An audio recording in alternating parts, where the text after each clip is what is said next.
கொஞ்சம் கொஞ்சமாக அழகுமதியும் சுரேஷை பார்த்து இம்ப்ரெஸ் ஆக சுரேஷும் அழகுமதியை லவ் பண்ண ஆரம்பிக்கிறது உங்களுக்கும் பிடிச்சிருந்தா இந்த வீடியோவுக்கு லைக் பண்ணிட்டு வாங்க நாளைக்கான ப்ரோமோக்கான ப்ரிடிக்ஷன் என்னன்னு பார்க்கலாம். எல்லாருமா குலதெய்வம் கோயிலுக்கு போயிட்டு வீட்டுக்கு திரும்பினதுக்கு அப்புறமா அங்கே ராகவன் சொல்கிறாரு, அப்பா என்ன கூட்டம் ராஜலட்சுமி அப்படின்னு சொல்ல உடனே ராஜலட்சுமியும் ஆமாங்க, ஆனாலும் நல்ல தரிசனம், நிம்மதியான தரிசனங்க அப்படின்னு சொல்லிட்டு இருக்கிறாங்க.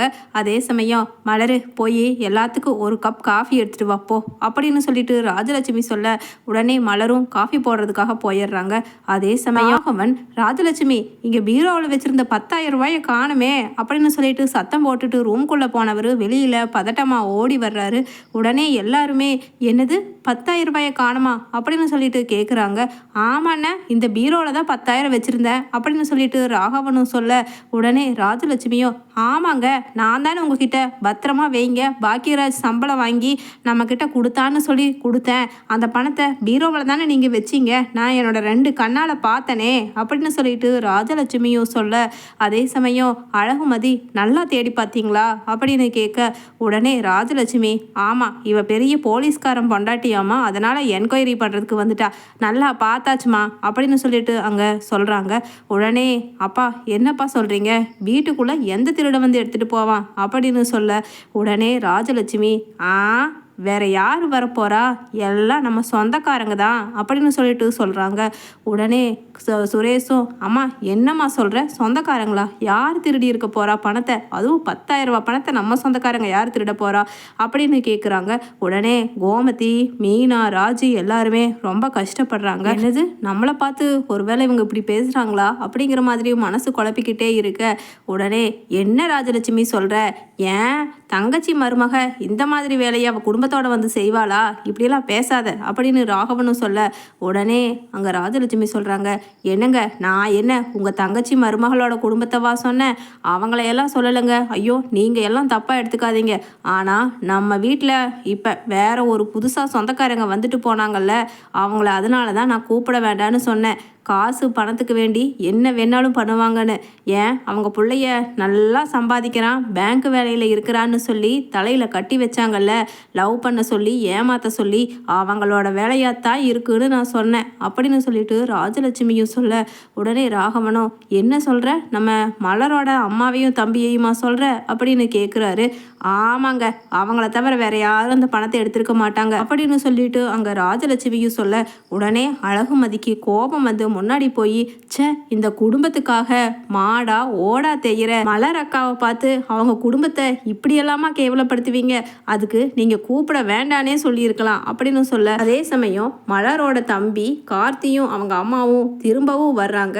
ஆனால் இங்கே நம்மளைத்தான் திருடங்கன்னு சொல்லி திட்டிக்கிட்டு இருக்காங்கங்கிறத தெரியாத கார்த்தி, பாப்பா ராகவி குட்டி இங்கே வாடா, உனக்காக மாமா என்ன வாங்கிட்டு வந்திருக்கேன்னு பாரு அப்படின்னு சொல்லிட்டு சர்ப்ரைஸாக காமிக்கிறாரு. பார்த்தா மோட்டார் கார் வாங்கிட்டு வந்திருக்காரு.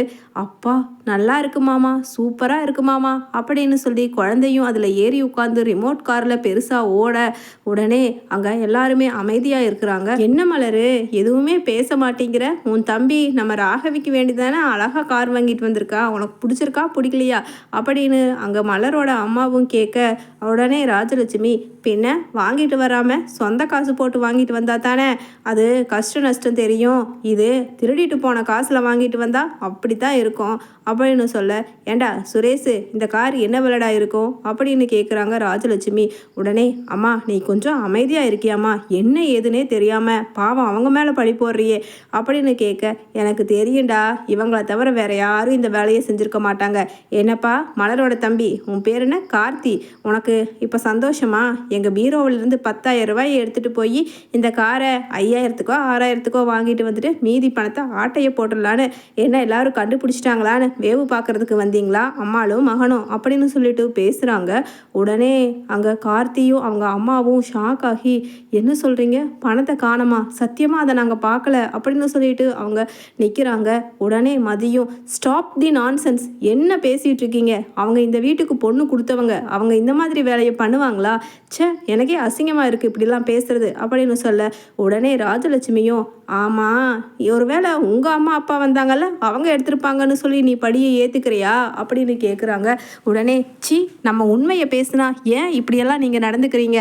நான் கண்டுபிடிக்கிறேன், எனக்கு 2 நாள் டைம் கொடுங்க, இந்த பணம் எங்கே போச்சுங்கிறத கண்டுபிடிக்கிறேன் அப்படின்னு அழகுமதியும் சொல்கிறாங்க. அதே சமயம் கார்த்தியும் அவங்க அம்மாவும் அழுதுட்டு திரும்ப, அழகுமதி இதை பாருங்கம்மா, 2 நாள் கழிச்சு இந்த வீட்டில் திமிரா பேசின இந்த ராஜலட்சுமி அம்மாவை உங்கள் காலில் விழுந்து மன்னிப்பு கேட்க வைக்கிறேன். நீங்கள் பேசாமல் தயவு செஞ்சு அழுகாமல் போங்கம்மா. நீங்கள் அழுகிறத பார்த்தா கண்டிப்பாக மலரக்கா ரொம்ப வருத்தப்படுவாங்க அப்படின்னு சொல்ல, மலரும் தேம்பி தேம்பி அழுது ஓடி போய் பெட்டில் படுத்துட்டு கதறி அழுகிறாங்க.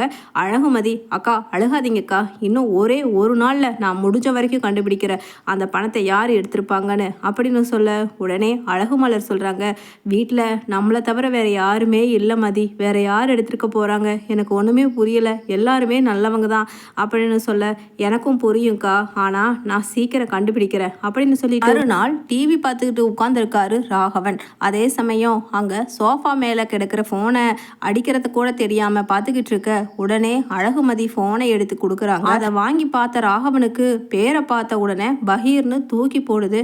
ஐயையோ, என்ன இவ எதுக்கு கால் பண்ணுறா அப்படின்னு சொல்லிட்டு, ஒருவேளை பேரை படிச்சிருப்பாளா இந்த மதி அப்படிங்கிற மாதிரி மதியை மேலையும் கீழையும் திருட்டு மொழியோட பார்க்க அழகுமதிக்கு லேசாக சந்தேகம் வந்துடுச்சு. அங்கிள், உங்கள் ஃபோன் தானே, ஏன் பேசாமல் இப்படி பார்த்துட்டு இருக்கீங்க அப்படின்னு கேட்குறாங்க அழகுமதி. உடனே ராகவனும், இதான் நான் தான் பேசுகிறேன் அப்படின்னு சொல்லிட்டு அப்படியே ஃபோனை அட்டன் பண்ணிட்டு வெளியில் போயிடுறாரு. போனவர் திரும்ப திரும்ப அழகுமதி பார்க்குறாளான்னு சொல்லி திரும்பி பார்த்துக்கிட்டே போக, அதே சமயம் மதிக்கு சந்தேகம் வந்துடுது. ஃபோனை பேசி முடிச்சுட்டு உள்ளே வந்தவர், ராஜலட்சுமி, எனக்கு ஒரு முக்கியமான வேலை, என் நண்பன் ஒருத்தன் அவனோட பென்ஷன் விஷயமா என்னை கூப்பிட்டான், அந்த அலுவலகம் வரைக்கும் போகணும்னு, நான் போயிட்டு வந்துடுறேன் அப்படின்னு சொல்கிறான் ராகவன். உடனே ராஜலட்சுமியும், இந்த வெயிலில் இவ்வளவு அவசரமா ஏன் போகணும்? அது முதல்லயே சொல்லியிருந்தா நேரமே காலமே கிளம்பி போயிருப்பீங்கல்ல, என்னமோ இப்படி ஆத்திரமா ஓடுறீங்க, போங்க போங்க அப்படின்னு சொல்லிட்டு உட்காந்துருக்க, அழகுமதிக்கும் இவர் எங்கே போகிறாரு, அதுவும் அந்த ஃபோனில் சிந்தாமணிங்கிற பேர் வந்துச்சு, அப்போ ஏதோ லேடியை பார்க்குறதுக்கு தான் போகிற மாதிரி இருக்குது, எனக்கு என்னமோ டவுட்டாகவே இருக்குது அப்படின்னு சொல்லிட்டு ஆட்டோ பிடிச்சிட்டு பின்னாடியே போகிறாங்க அழகுமதியும். அதே சமயம் முன்னாடி போன அந்த ராகவன் அங்கே ஒரு வீட்டுக்கு முன்னாடி நிற்க, பின்னாடி யாராவது பார்த்துட்றாங்களா அப்படின்னு சுற்றியும் முத்தியும் பார்த்துக்கிட்டு அந்த வீட்டுக்குள்ளே போகிறாரு. அதே சமயம் அங்கே போய் ஜன்னல் வழியாக பார்க்குற அழகுமதியும், இந்த ஆள் என்ன வேலை பண்ணுறாரு, அந்த அம்மா என்னமோ சொல்லுதே, இன்னுமே புரியலையே அப்படிங்கிற மாதிரி பார்த்துக்கிட்டு இருக்க, என்னங்க நேற்று கொடுத்த 10,000 ரூபா பத்தலைங்க, அதனால் இன்னொரு 10,000 ரூபா தேவைப்படுது அப்படின்னு சொல்லிட்டு சொல்கிறாங்க. உடனே ஷாக் ஆகிடுறாங்க ஜன்னல் வழியாக பார்த்த அழகுமதி. அதை வீடியோவாக ரெக்கார்ட் பண்ணி வச்சுட்டு நேராக வீட்டுக்கு வந்ததுக்கப்புறம், என்ன சொன்னீங்க, நேற்று மலரக்காவோட அம்மாவும் தம்பியும் 10,000 ரூபாயை திருடிட்டு போனாங்கன்னு சொன்னீங்கல்ல, ஆனால் உண்மையிலேயே அந்த திருடை யாருன்னு நான் கண்டுபிடிச்சிட்டேன் அப்படின்னு சொல்ல, அப்படியே தூக்கி வாரி போட்டது போல அப்படியே ஒரு மாதிரி முழிச்சிட்டு நிற்கிறாரு நடு ஹாலில் ராகவன். இந்தாங்க பாருங்க அப்படின்னு சொல்லிட்டு எல்லார் முன்னாடியும் காட்ட, அசிங்கப்பட்டு அவமானப்பட்டு ராகவன் நிற்க, சி, நீங்கள் தப்பு பண்ணிட்டு அவங்கள அந்த பேச்சு பேசுனீங்களே, உங்களுக்கு குற்ற உணர்ச்சி கொஞ்சம் கூட இல்லையா?